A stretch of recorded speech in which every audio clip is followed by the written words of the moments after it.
Bonjour, voici donc la suite de la précédente vidéo qui consistait à vous expliquer comment fonctionne un petit circuit géré par infrarouge.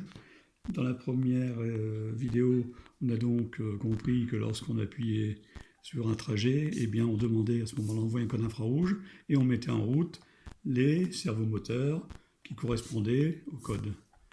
Voilà, là vous voyez un peu tout bouger, je vous explique un peu comment ça marche. Le code infrarouge a été reçu, et en fonction du code reçu, si c'est le code numéro 4 qui correspond à ce trajet, seulement ces deux aiguillages vont être actionnés. Voilà. Ensuite, pour pouvoir positionner l'aiguillage, j'ai muni le petit récepteur ici d'un petit potentiomètre qui fait que cela permet de régler l'amplitude. Voyez-vous, là ici l'amplitude c'est pas suffisant, donc j'en mets un peu plus, de façon à ce que, voilà, là on s'aperçoit que, voilà, là le contact est correct. Alors le montage, bon ça c'est la mécanique, c'est bien plus difficile que la programmation. Voilà ici le petit servomoteur avec ton petit système. Donc ici on fait déplacer le servomoteur. Le servomoteur entraîne une tige ici avec une sorte de ressort qui permet de rendre souple l'articulation. En effet, on ne peut pas gérer le degré avec ce servomoteur. Donc on n'est pas à 10 degrés près, et si ça appuie, c'est pas gênant puisque ça va être cette partie-là qui va absorber l'effort. Et donc ça permet ici d'avoir un très bon appui sur les rails de chaque côté. Donc vous retrouvez d'ailleurs sur différentes vidéos précédentes les montages du servomoteur par rapport au déplacement de l'aiguillage.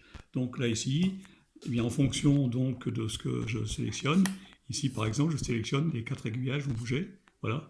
Les 4 sont actionnés, en effet, je demande de celui-ci être dévié, de celui-ci être droit, dévié droit. Là ici, si j'actionne celui-ci, eh bien, je vais demander à ce moment-là de rendre dévié celui-ci lié déjà, dévié, donc les actions simplement, il exécute ici, là, ici je demande que de mettre droit, donc les deux, ceux-là sont sollicités.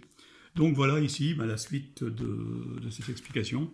Donc le petit Arduino ici donc, se contente de réceptionner un code infrarouge en fonction si le code 4 est reçu, alors j'actionne les aiguillages qui sont connectés en 8 et 9 par exemple, vers la droite ou vers le dévié. Ça c'est le programme que je vous ai présenté dans la vidéo précédente.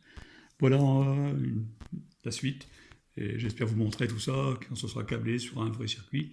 Mais je pense que là, vous avez compris le système, sachant que là, bon, il y a 4 aiguillages, mais c'est vraiment pas un souci d'en câbler une dizaine. Et si vous en voulez 50, au lieu d'un nano, vous mettez un méga et il n'y a aucun souci. Le système est toujours aussi simple. Voilà, je vous remercie de votre attention et j'espère que cela a contribué à votre compréhension du système. Merci.